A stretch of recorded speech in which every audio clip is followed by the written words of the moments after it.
India sadly had no reason to doubt where it came from, because within 1 hour of the atrocity, a group called the Resistance Front had claimed credit.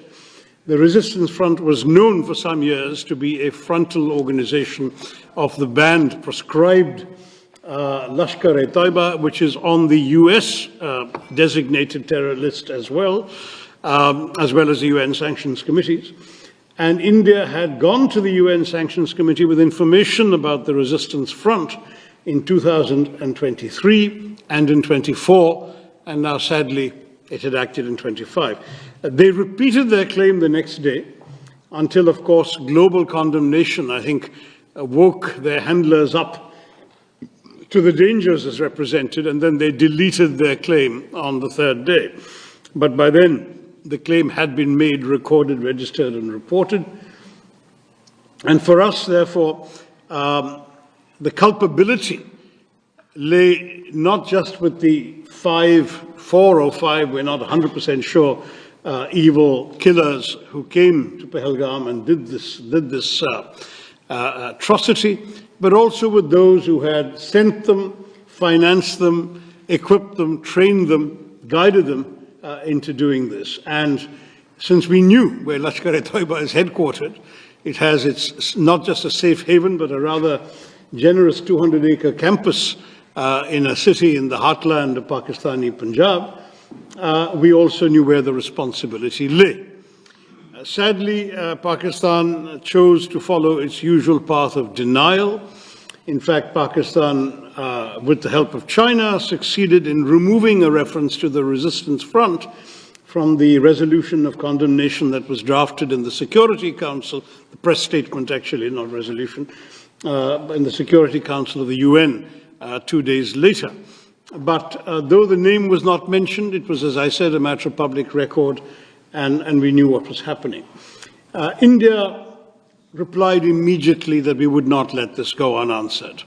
I don't work for the government. As you know, I work for an opposition party, but I myself authored an op-ed in one of India's leading papers, the Indian Express, within a couple of days, saying the time had come to hit hard but hit smart.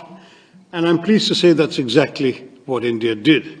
On the night of the 6th, 7th of May, it was 6th here, it was 7th for us, at 1:05 in the morning, a time chosen deliberately to avoid any risk of too many civilians wandering about or any collateral damage, very precise and calibrated strikes took place on 9 specific known terrorist bases, headquarters, and launch pads.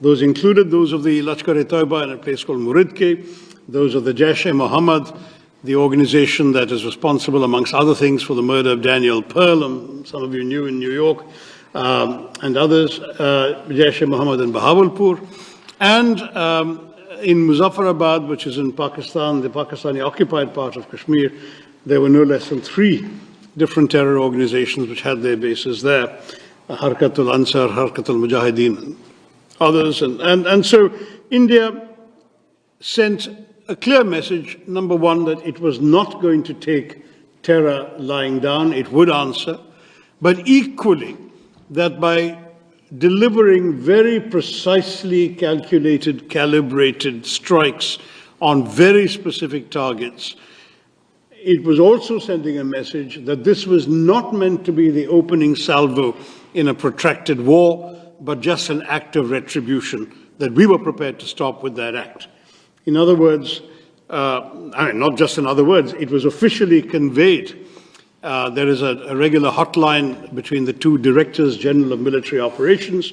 The message was conveyed that this was the intent, that it was pointed out that no military targets, no civilian targets, and no governmental targets had been hit, not even by accident, and that the message therefore had been delivered exactly and precisely to the terrorists and their handlers.